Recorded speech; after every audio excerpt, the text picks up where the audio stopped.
আমন্ত্রণ জানাচ্ছি উচ্চতর গণিতের আরো একটি ক্লাসে টেকনিক ইজি এডুকেশনের পক্ষ থেকে। আজকের ক্লাসে আমরা আলোচনা করব এই জ্যামিতি নিয়ে, জ্যামিতির সংক্ষিপ্ত কয়েকটি প্রশ্ন উত্তর করব। তো প্রথম প্রশ্ন আমরা দেখতে পাচ্ছি, আমাদের প্রশ্নে বলা হচ্ছে কি যে ত্রিভুজের তিনটি বাহুর দৈর্ঘ্য, একটা হচ্ছে 4 সেন্টিমিটার, একটা হলো 5 সেন্টিমিটার এবং একটা 6 সেন্টিমিটার। ত্রিভুজটির মধ্যমাগুলোর বর্গের সমষ্টি নির্ণয় করো। আচ্ছা, চলো খুব সহজে আমরা এটা নির্ণয় করতে পারি। তো আমরা এখন সমাধান করছি প্রশ্ন কয়ের।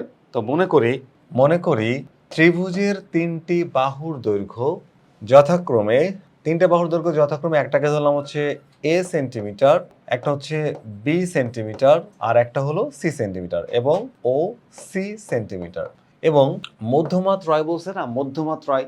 তাহলে মধ্যমা তিনটি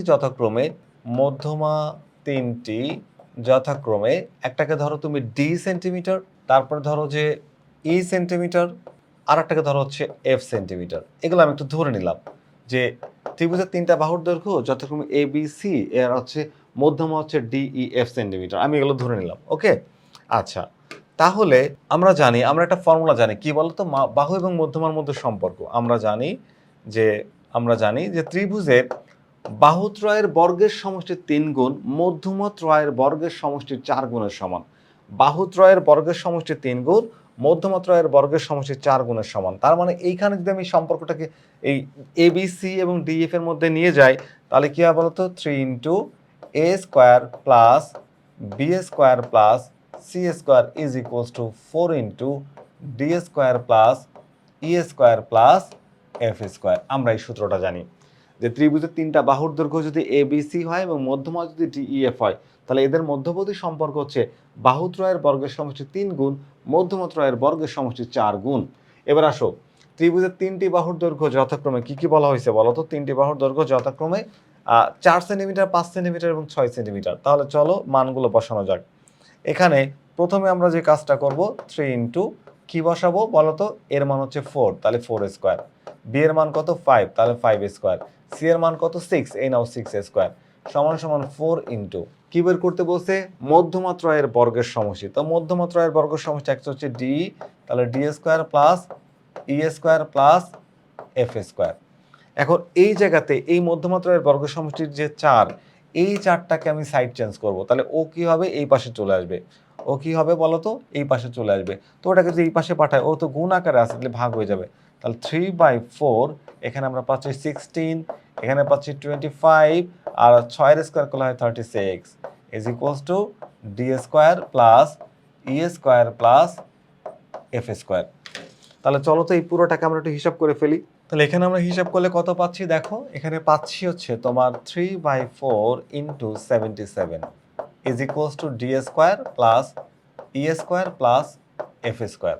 তাহলে এই টোটালটাকে আমি যদি এর সাথে এটাকে হিসাব করে ফেলি, তাহলে কত হয় বলো? 3/4 into 44, 3/4 into 77, sorry, 3/4 into 77, 3/4 into 77 is equals two আমরা পাচ্ছি কত বলো তো? আমরা পাচ্ছি হচ্ছে এখানে 57.75 is equals two D square plus E square plus F square. তো আমাদের বের করতে বলছিল মধ্যমা ত্রয়ের বর্গের সমষ্টি। দেখো মধ্যমা ত্রয়, তিনটা মধ্যমা ত্রয়, তাদের বর্গ এবং সমষ্টি মানে যোগফল। তাহলে সুতরাং D square plus E square plus F square is equals two 57.75। আমরা কি বের করেছি? মধ্যমা ত্রয়ের বর্গের সমষ্টি। তাহলে আমরা সুতরাং বলতে পারি যে ত্রিভুজটির মধ্যমা ত্রয়ের বর্গের সমষ্টি, ত্রিভুজটির মধ্যমা ত্রয়ের বর্গের সমষ্টি কত হচ্ছে বলতো? বর্গের সমষ্টি এই যে মাত্র বের করছে, এইটাই 57.75 কি হবে? একক ছিল সেন্টিমিটার, এই হচ্ছে সেন্টিমিটার। তাহলে মধ্যমা ত্রয়ের বর্গের সমষ্টি, যেহেতু বর্গের সমষ্টি তাই আমরা এখানে বর্গ সেন্টিমিটার। ওকে, এইটা আমাদের এই কোশ্চেনের অ্যান্সার। ওকে, আরেকবার একটু বুঝাই দিই সংক্ষিপ্ত করে। দেখো যে ত্রিভুজের তিনটা বাহুকে আমরা ধরলাম এ বি সি, এর তিনটা মধ্যমাকে ধরলাম ডি ই এফ। তা আমরা জানি যে ত্রিভুজের মধ্যমা ত্রয়ের বর্গের সমষ্টি 3 গুণ মধ্যমা ত্রয়ের বর্গের সমষ্টি 4 গুণ বাহুত্রয়ের বর্গের সমষ্টি 3 গুণের সমান। তো বাহুর যে মানগুলো দেওয়া আছে বসাই দিলাম, আর এটাকে হিসাব করলে দেখো আমরা যদি এটাকে ক্যালকুলেট করি, তাহলে যে মানটা পাচ্ছি সেই মানটাই কিন্তু আমাদের এই কোশ্চেনের অ্যান্সার। তো আশা করি তোমরা এটা বুঝতে পেরেছো। আমরা পরের প্রশ্নে চলে যাব। পরের প্রশ্নটা আমরা দেখি। পরের প্রশ্নে আমাদের বলা হয়েছে কি যে ত্রিভুজের সমকোণী ত্রিভুজের মধ্যমাত্রয়ের মধ্যমাগুলোর অর্থাৎ ত্রিভুজের মধ্যমা হলো 3টা, তাহলে মধ্যমাগুলোর বা মধ্যমাত্রয়ের বর্গের সমষ্টি হচ্ছে 37.5 বর্গ একক হলে ত্রিভুজটির অতিভুজের দৈর্ঘ্য কত? এইটা আমরা খুব সহজেই এর অ্যান্সারটা বের করতে পারবো। দেখো আমরা একটু ধরে নিই যে মনে করি এটা আমরা ক্ষয়ের সমাধান করছি। মনে করি যে সমকোণী ত্রিভুজের অতিভুজ, যেহেতু অতিভুজের দৈর্ঘ্য বের করতে বলছে, এটা আমরা ধরে নিই বা মনে করি যে অতিভুজের দৈর্ঘ্য এটাকে আমি ধরলাম হচ্ছে সি একক। কি ধরলাম? সি একক। আচ্ছা, এবং মধ্যমাত্রয় যথাক্রমে এ,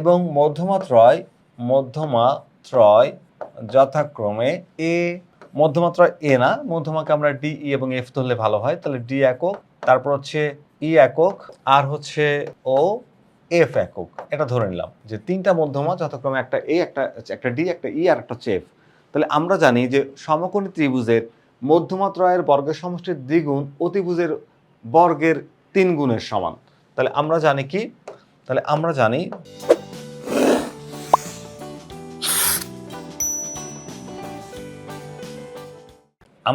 মধ্যমার বর্গের সমষ্টি দ্বিগুণ, তার মানে 2 into D square plus E square plus F square is equals to 3 C square. এইটা আমরা জানি এই সূত্রটা, যে 3 ইন্টু মধ্যমাত্রার বর্গের সমষ্টির দ্বিগুণ অতিভুজের বর্গের 3 গুণের সমান। তাহলে এইটাকে আমরা চাইলে এই পার্টটাকে ওই পাশে লিখে আর এইভাবেও লিখতে পারি, তাই না? এভাবেও লেখা যায়, কোনো অসুবিধা নেই। সমান সমান দিয়ে এভাবেও লিখতে পারবো। তো যেহেতু আমরা সি এর মান বের করতে চাচ্ছি, তার সিটাকে একটু বাম পাশে রাখার চেষ্টা করলাম। এবার চলো এইখান থেকে এই যে 3টাকে ওই পাশে পাঠিয়ে দিই, তাহলে সি স্কোয়ার ইকুয়ালস টু 2/3। আর দেখো এই যে D square plus E square plus F square লিখে দিলাম হচ্ছে মধ্যমাত্রায় তার বর্গের সমষ্টি। দেখো মধ্যমাত্রায়ের বর্গের সমষ্টি আমার মান দেওয়া আছে, এই যে কত দেওয়া আছে বলো তো? 37.5। তাহলে এইখানে আমরা কি করতে পারি? 37.5 অ্যাড করে দিতে পারি। তাহলে C square is equals to 2/3 into 37.5। Okay, তাহলে চলো এটাকে একটু হিসাব করা যাক। আমরা 2/3 ইন্টু 37.5 আমরা পাচ্ছি 25। কত পাচ্ছি বলো তো? 25। তাহলে এখানে এই C square is equals to 25। তাহলে বলো তো সি সমান কত হবে? এই রুটটাকে ওই পাশে পাঠিয়ে স্কোয়ার করে দাও, তাহলে দেখবা যে মান চলে আসছে। সুতরাং সি ইকুয়ালস টু কত? 5। 25-এর রুট করলে 5। তাহলে অতিভুজের যে দৈর্ঘ্য সেটা কত হলো? সুতরাং অতিভুজের দৈর্ঘ্য কত হবে? সেটা হচ্ছে 5 সেন্টিমিটার। অতিভুজের দৈর্ঘ্য হচ্ছে 5 সেন্টিমিটার। একদম সিম্পল। দেখো আমরা ত্রিভুজের 3টা বাহুর দৈর্ঘ্য, অতিভুজকে ধরলাম সি একক, আর হচ্ছে 3টা মধ্যমাকে ডি, ই এবং এফ একক ধরলাম যথাক্রমে। তাহলে আমরা জানি যে সমকোণী ত্রিভুজের ক্ষেত্রে অতিভুজের বর্গের 3 গুণ, আর মধ্যমাত্রয়ের বর্গের সমষ্টির, অতিভুজের বর্গের 3 গুণে মধ্যমাত্রায়ের বর্গের সমষ্টির দ্বিগুণের সমান। তাহলে আমার এখান থেকে সি এর মানটা বের করতে হবে। তাহলে এই 3টাকে ওই পাশে পাঠাতে ভাগ হয়ে যায়, তো হিসাব করে পাইলাম 25। এই যে স্কোয়ারটা ওই পাশে পাঠাও রুট হয়ে যায়। তাহলে সি এর যে মানটা পাচ্ছি এটা কিন্তু আমাদের এই কোশ্চেনের অ্যান্সার। তো আমরা যদি একটু পরের প্রশ্নটা দেখি, দেখো পরের যে প্রশ্নটা, সর্বশেষ প্রশ্ন আমাদের এই পর্বের, আমাদের এই কোশ্চেনে বলা হয়েছে কি একটি সমবাহু ত্রিভুজের পরিবৃত্তের ব্যাসার্ধ হলো 3 সেন্টিমিটার। সমবাহু ত্রিভুজের পরিবৃত্তের ব্যাসার্ধ। তো ভালো করে একটু খেয়াল করো, আমি যদি এই চিত্র থেকে তোমাদের একটু বোঝানোর চেষ্টা করি যে একটা সমবাহু ত্রিভুজ, এটা হচ্ছে একটা সমবাহু ত্রিভুজ এবিসি। তো সমবাহু ত্রিভুজের কি বলা হয়েছে? পরিবৃত্তের ব্যাসার্ধ। তাহলে এই হচ্ছে পরিবৃত্তের ব্যাসার্ধ। তাহলে এটা ত্রিভুজের ব্যাসার্ধ, এটা ব্যাসার্ধ, এই হচ্ছে ত্রিভুজের, এটা হলো পরিবৃত্ত ত্রিভুজের। তো পরিবৃত্তের ব্যাসার্ধ হলো কত সেন্টিমিটার? 3 সেন্টিমিটার। খেয়াল করো সমবাহু ত্রিভুজের যে পরিকেন্দ্র যেটা, অর্থাৎ ত্রিভুজের ভরকেন্দ্র কিন্তু সেটা, মধ্যমাগুলো যেখানে মিলিত হবে সেটা হচ্ছে ভরকেন্দ্র। সমবাহু ত্রিভুজের মধ্যমা ত্রয় যে বিন্দুতে মিলিত হয় তাকে বলা হয় ভরকেন্দ্র। তাহলে ভরকেন্দ্র এবং পরিকেন্দ্র একই হয় সমবাহু ত্রিভুজের ক্ষেত্রে। তো যদি একটু খেয়াল করি আমরা যে পরিবৃত্তের ব্যাসার্ধ কত দেওয়া আছে? 3 সেন্টিমিটার। ওই ত্রিভুজের বাহুর দৈর্ঘ্য নির্ণয় করো। তাহলে আমরা এইভাবে একটা ত্রিভুজকে চিন্তা করলাম, এই ব্যাসার্ধ দেওয়া আছে আমাদের 3, ব্যাসার্ধ আছে কি 3। দেখো আমরা জানি ভরকেন্দ্রে কি হয়? মধ্যমাগুলো 2:1 অনুপাতে বিভক্ত হয়। তাহলে যদি এই যে মধ্যমাটা দেখো ত্রিভুজের এডি একটা মধ্যমা, তাহলে এডি যে মধ্যমাটা কি হবে? 2:1 অনুপাতে বিভক্ত হবে। তার মানে আমি এখানে বলতে পারি যে কি বলতে পারি যে এখানে বলা যায়, ধরো যে মধ্যমা এও বাই হচ্ছে ডিও সমান কি বলা যায় বলো তো? 2/1। মধ্যমাগুলো কি হয়? 2:1 অনুপাতে, এই পাশে 2 ভাগ, যেখানে শীর্ষবিন্দু থাকে সেখানে 2 ভাগ, আর এখানে থাকবে 1 ভাগ। তাহলে এখানে যদি তুমি একটু হিসাব করো তাহলে এও এও সমান কি পাওয়া যায় বলো তো 2DO। অথবা তুমি চাইলে এভাবেও লিখতে পারো কিভাবে বলো তো, এই দেখো এই যে এই এও সমান 2DO, ডিও সমান হচ্ছে কি লেখা যায় এও, এও 2DO সমান কি লেখা যায় এও। এখন এই 2টাকে ওই পাশে পাঠিয়ে দাও, আর এই এওর মান দেখো দেওয়া আছে 3, তাহলে এও তো ব্যাসার্ধ তাহলে 3, তার মানে এখানে 2DO সমান হচ্ছে 3। তাহলে কি হচ্ছে বলো তো, ডিওর মান কত পাচ্ছি আমরা, ডিও সমান হচ্ছে 3/2। এই ডিওর মান পেলাম হচ্ছে 3/2।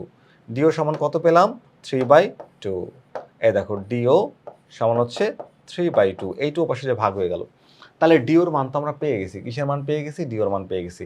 এবার আসো বের করতে হবে কি ত্রিভুজের বাহুর দৈর্ঘ্য, কি বের করতে হবে ত্রিভুজের বাহুর দৈর্ঘ্য। এখন আসো এই ত্রিভুজটাকে একটু খেয়াল করো তো তুমি, এই ত্রিভুজটাকে একটু খেয়াল করো তো, এই যে এই ত্রিভুজটাকে একটু খেয়াল করো, এই যে ত্রিভুজটা দেখতে পাচ্ছ, এই ত্রিভুজটার মধ্যে তুমি এই ডিওর একটা মান পাইছো 3/2, কি পাইছে বলো তো 3/2, এই লিখে রাখো 3/2, আর এটার মান তো 3, তাহলে তুমি এই বিডির মান কি বের করতে পারবা না, তাহলে একটু লেখো তো ত্রিভুজ, কি নাম দিবা ত্রিভুজের, বিওডি, বিওডি। এটা তো সমকোণী ত্রিভুজ, কারণ এই কোণটা সমকোণ, কারণ কি সমবাহু ত্রিভুজের মধ্যমা সেটা হয় ভূমির উপরে লম্ব, তাহলে এটা হচ্ছে সমকোণী ত্রিভুজ, তাহলে এটা হচ্ছে সমকোণ, অতিভুজ হচ্ছে বিও, তাহলে তুমি লিখতে পারবা বিও স্কয়ার সমান হচ্ছে কি লেখা যায় বলো তো, বিও স্কয়ার সমান লেখা যায় হচ্ছে ওডি স্কয়ার, ডিও স্কয়ার প্লাস হচ্ছে তোমার বিডি স্কয়ার, বিডি স্কয়ার।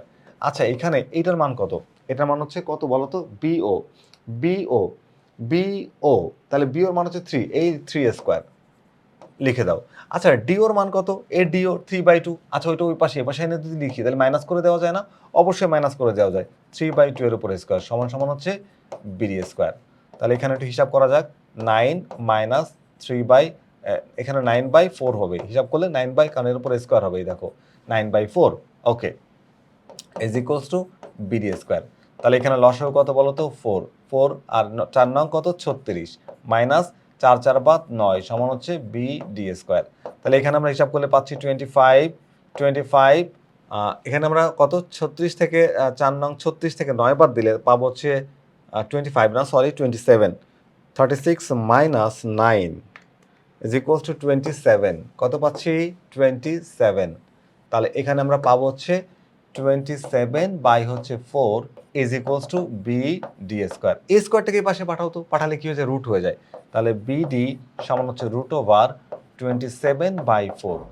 তো বিডি সমান √27/4, এটা হিসাব করলে কত আসে দেখো তো, হিসাব করলে কত আসে √ আমরা এই মানটা হিসাব করলে পাচ্ছি তোমার হচ্ছে কত পাচ্ছি বলো তো, এই টোটাল মানটা হিসাব করলে আমরা পাচ্ছি হচ্ছে বিডি, বিডি সমান পাচ্ছি কত, এই যে 27/4 এর যদি আমরা হিসাব করি তাহলে 3√3 বাই হচ্ছে 2, এটা হচ্ছে বিডির মান। দেখো বিডির মান যদি এইটা হয় তাহলে সিডির মান কত, সিডির মানও সেম হবে, সিডির মানও কি হবে বলো তো সেম হবে, তার মানে হচ্ছে এটা যা এটাও তাই, কারণ কি এটা হচ্ছে অর্ধেক, এটা হচ্ছে অর্ধেক, কারণ কি তোমার সমবাহু ত্রিভুজের শীর্ষবিন্দু থেকে ভূমির উপর লম্ব টানলে ওই লম্বটা ভূমিকে সমদ্বিখণ্ডিত করে, অথবা তুমি যদি মনে করো যে কেন্দ্র থেকে বৃত্তের কেন্দ্র থেকে যে কোনো জায়গার উপর অঙ্কিত লম্ব ওই জায়গাকে সমদ্বিখণ্ডিত করে, তাহলে বিডি আর সিডি সমান হয়, তাহলে বিডি আর সিডি যদি সমান হয় তাহলে বিডি অর্ধেক বের করছে, তাহলে পুরোটা 2 দিয়ে গুণ করে দাও, এই দিলাম 2 দিয়ে গুণ করে, তারপরে তাহলে এটা কি হয়ে যাবে বলো তো, এটা আমাদের হয়ে যাবে হচ্ছে বিডি না লিখে যখন আমি লিখবো হচ্ছে সিড বিসি, তাহলে বিসি সমান হচ্ছে 2 দিয়ে গুণ করে দিবা, তাহলে এই 2 আর এই 2 কেটে যায়, তাহলে বিসি সমান কত হয়,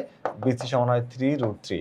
তাহলে আমাদের বিসি যেমন 3√3 হয়, এই টোটালটা 3√3 হয়, তাহলে দেখো এসির মানও হবে 3√3, যেহেতু এটা সমবাহু ত্রিভুজ তাহলে এটা হবে কি 3√3। দেখো মানটা আমাদের চলে আসে খুব সহজে, এবং এইটা কিন্তু আমরা আমাদের ইজি হায়ার ম্যাথ বইয়ের মধ্যেও তোমাদের জন্য বিস্তারিতভাবে করেছি, একটু দেখো এই যে ভরকেন্দ্রের মধ্যমাগুলো 2:1 অনুপাত বিভক্ত হয়, সেখান থেকে আমরা ওডি এর মান বের করেছি।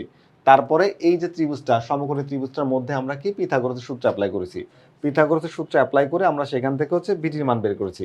তো বিডি হচ্ছে সমবাহু ত্রিভুজের মধ্যমা থেকে ভূমির উপর অঙ্কিত লম্বের দৈর্ঘ্য, অঙ্কিত লম্ব ভূমিকে সমদ্বিখণ্ডিত করে, তাহলে ভূমির অর্ধেক হচ্ছে এটা, তো অর্ধেক ভূমি যদি হয় 3√3/2, তাহলে পুরো ভূমিটা 2 দিয়ে গুণ করতে হবে, 2 দিয়ে গুণ করলে আমরা মানটা পেয়ে যাব। আমি তোমাদেরকে বোঝানোর চেষ্টা করলাম, আশা করি তোমাদের বোঝাইতে পারছি, তোমরা এটা তোমাদের নিজেদের মতো করে অ্যান্সার করতে পারবে। তাহলে আজকের যে পর্বে আমরা তোমার হচ্ছে জ্যামিতির যে অধ্যায় 3-এর কয়েকটি সংক্ষিপ্ত প্রশ্ন নিয়ে আলোচনা করলাম, আশা করি আজকের ক্লাসটি তোমাদের ভালো লেগেছে। ফিরে আসবো আবারও নতুন কোনো গাণিতিক সমস্যা নেই। ততক্ষণ পর্যন্ত ভালো থেকো। আল্লাহ হাফেজ।